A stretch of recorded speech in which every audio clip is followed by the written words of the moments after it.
Hi everyone, welcome to my YouTube channel. So ഞാൻ ഇന്ന് പറയാൻ പോകുന്നത് Knight of the Seven Kingdoms എന്ന സീരീസിന്റെ റിവ്യൂ ആണ്. Game of Thrones, House of Dragon എന്നീ യൂണിവേഴ്സിൽ നിന്നും നെക്സ്റ്റ് വരുന്ന ഈ സംഭവം ജിയോ ഹോട്ട്സ്റ്റാറിൽ 6 എപ്പിസോഡേ ഉള്ളൂ. ഈ സീരീസ് ഫുൾ കംപ്ലീറ്റഡ് ആണ്, ജിയോ ഹോട്ട്സ്റ്റാറിലുണ്ട്. സംഭവം സൂപ്പറാണ്. ഈ game of Thrones, House of Dragon എന്നീ യൂണിവേഴ്സിൽ നിന്നാണ് വന്നതെങ്കിലും ഇത് കാണണമെന്നെങ്കിൽ അത് കാണണം എന്ന് പറയുന്നവരോട് എനിക്ക് പൂർണ്ണമായി യോജിപ്പില്ല. അത് കണ്ടില്ലെങ്കിൽ ഒരു കുഴപ്പമില്ല, നിങ്ങൾ ഇത് എന്തായാലും കാണണം.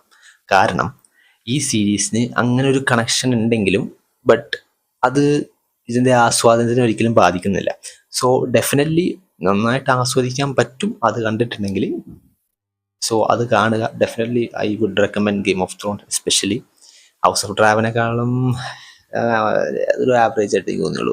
ഹൗസ് ഓഫ് ഡ്രാഗനേക്കാളും എന്തുകൊണ്ടും മികച്ചത് Knight of the Seven Kingdoms തന്നെയാണ്. അതിൽ എനിക്ക് ഭയങ്കരമായിട്ട് ഇഷ്ടപ്പെട്ട ഒരു ചില മോമെന്റ്സ് ഒക്കെ ഉള്ളത് ഈ സീരീസിലാണ്. ഓറ എന്ന് പറയുമ്പോൾ ഓറ ഫാമിംഗ് ആണ്. നമ്മുടെ main character Sir Duncan the Tall, ഉടുക്കത്ത് പൊക്കം, ഒരു 6 അടി 6 ഇഞ്ച് അത്രയും പൊക്കങ്ങളുണ്ട്. ബുക്കിൽ 6 അടി 11 അത്രയും പൊക്കമുള്ള ആളാണ്. അന്തമാതിരി പൊക്കമുള്ള ആള് ഇവരുടെയൊക്കെ മുമ്പിൽ വരുമ്പോൾ ഇവരുടെയൊക്കെ ഈഗോ ഹേർട്ടാവും. രാജാക്കന്മാരുടെ മുമ്പിൽ വരുമ്പോൾ അവിടെ ഈഗോ ഹേർട്ടാവും. ഇയാൾ എന്തുകൊണ്ടും തളർത്താൻ വേണ്ടി നിൽക്കുന്ന ആള്, എന്നാലും അയാൾ കഷ്ടപ്പെട്ട് ഇവിടേക്ക് എത്തേണ്ടി വരുന്നു എന്ന് കാണിക്കുന്ന അയാളുടെ ഒരു ജേർണിയാണ് A Knight of the Seven Kingdoms. And this series ഒരു മണിക്കൂറൊക്കെ വെച്ചിരുന്ന ഈ series is the best series so far. ഈ വർഷത്തെ ഡെഫിനറ്റ്ലി ദ ബെസ്റ്റ് സീരീസ്.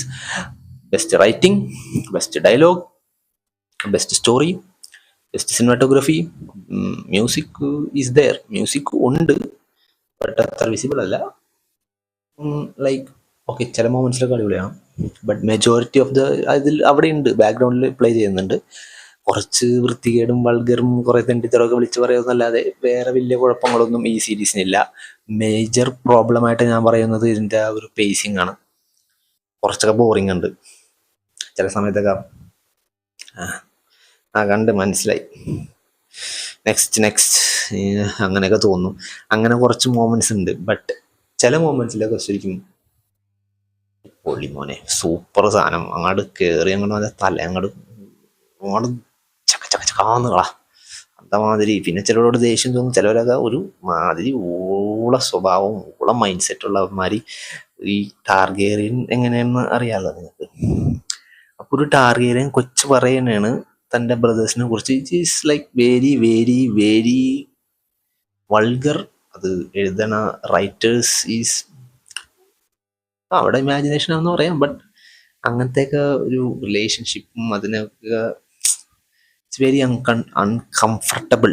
അത് പറയുമ്പോഴും അത് കാണുമ്പോഴും അങ്ങനത്തെ കുറച്ച് പ്രശ്നങ്ങളല്ല, അത് ആ ഇമാജിനേഷൻ അങ്ങനെയാണ്. ബട്ട് അത് നമുക്ക് ഇത്ര ദഹിക്കില്ല. അങ്ങനത്തെ കുറച്ച് പ്രശ്നങ്ങളേ ഉള്ളൂ. ബട്ട് മെജോറിറ്റി ഫൈറ്റ് സീനൊക്കെ വരുമ്പോൾ ഒരു റൊമാൻറ്റിഫിക്കേഷൻ, ഗൂസ് ബംസ് മൂമെന്റ്സ് ഒക്കെ എസ്പെഷ്യലി ഇൻ ദ ഫിനാലയിലാണ് ഉള്ളത്. ബട്ട് മെജോറിറ്റി ഇതൊരു ആക്ഷൻ പാക്ഡ് സീരീസ് അല്ല, ഇതൊരു കോമഡി സീരീസ് ഒട്ടുമല്ല. ബട്ട് കോമഡി എലമെന്റ്സ് ഉണ്ട്. ഇതൊരു ഫാൻറ്റസി ഡ്രാമ, ഒരു ജേർണി, അങ്ങനെയൊക്കെ വരുന്നൊരു സീരീസാണ്.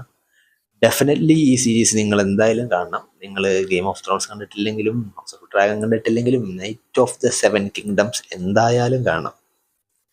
കാരണം ഞാൻ ഈ പറഞ്ഞതൊക്കെയാണ് കാരണം, അത് തന്നെയാണ് കാരണം.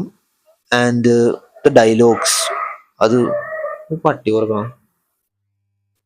ഞാൻ രാത്രിയാണ് ഷൂട്ട് ചെയ്യണം, അപ്പോൾ പട്ടികളൊക്കെ അപ്പുറത്ത് കുറച്ച് പ്രശ്നങ്ങളുണ്ട്.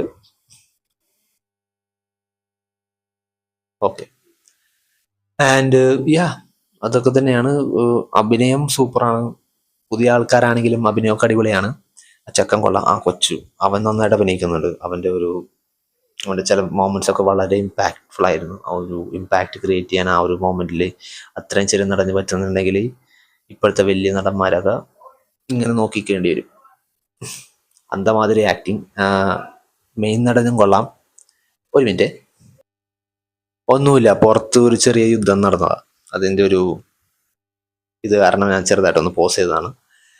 പിന്നെ എനിക്ക് പറയാനുള്ളത് ഈ സീരീസിലെ ഇതിലെ ഡയലോഗ്, ഇത് ആക്ഷൻ അതെല്ലാം സൂപ്പറായിട്ട് തന്നെ വന്നിട്ടുണ്ട്. എനിക്കധികം ബോഡി എനിക്ക് ഇങ്ങനെ പറയാൻ പറ്റില്ല കേട്ടോ. ഞാനാണെങ്കിൽ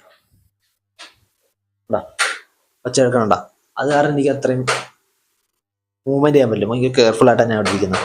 അടാ ഇതാണ് എൻ്റെ ഫാൻ്റെ ഒച്ചയുമുണ്ട്. അപ്പം അങ്ങനത്തെ കുറച്ച് പരിമിതികൾക്ക് ശേഷം പരിമിതികൾ കവച്ച് കിടന്നാണ് ഞാൻ ഈ വീഡിയോസ് ചെയ്യുന്നത്. എന്നിട്ട് നിങ്ങൾ കാണുന്നുണ്ടെങ്കിൽ താങ്ക് യു വെരി മച്ച്. അത് ഇപ്പം തന്നെ പറയണമെന്ന് തോന്നി. ഇല്ലെങ്കിൽ എനിക്കിങ്ങനെ അനങ്ങാൻ പറ്റാത്തതിൻ്റെ കാരണം ഞാൻ പറയാൻ പറ്റിയില്ലെങ്കിൽ മേ ബി വീഡിയോ കുറച്ചും കൂടി ഓക്വേർഡായിട്ട് ഫീൽ ചെയ്യും. ബട്ട് ഇതൊരു സൈഡ് നോട്ടായിട്ട് പറയുന്നുള്ളൂ.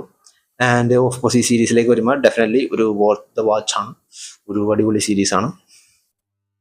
മെയിൻ നടനും കൂടെ അഭിനയിച്ച എല്ലാവരും അടിപൊളിയായിട്ടുണ്ട്. Writing is so good. The dialogues are very natural.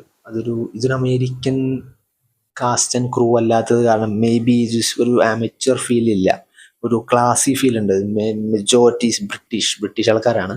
ബ്രിട്ടീഷാണ് മിക്കതും ഈ യൂണിവേഴ്സിലെ മിക്ക ആൾക്കാരും. ആൻഡ് അത് കാരണം ഒരു ക്ലാസി സോർട്ട് ഓഫ് ഒരു നല്ല അഭിനയം, അതെല്ലാനും വളരെ പ്രഡിക്റ്റബിൾ എന്ന് പറഞ്ഞാൽ അതൊരു ഫേവറായിട്ട് നല്ല കാര്യമായിട്ടാണ് പറയുന്നത്. കാരണം അത്രയും നല്ല ഒരു ഹൈ ബെഞ്ച് മാർക്കിൽ അവർ ചെയ്യുന്നുണ്ട്. അതാണ് ആ പറഞ്ഞതിൻ്റെ കാര്യം. And next of course definitely ഇത് നിങ്ങൾ ചെക്കൗട്ട് ചെയ്യുക. ഒരു നല്ല സീരീസാണ്. വേറൊന്നും കാണണ്ട, just go watch A Knight of the 7 Kingdoms. 6 episode with 1 മണിക്കൂർ 1.5 മണിക്കൂറൊക്കെ അടങ്ങുന്ന എപ്പിസോഡുകളാണ്. So thank you for watching. ഇത്ര നേരം ആരെങ്കിലും കാണുന്നുണ്ടെങ്കിൽ thank you for watching and by.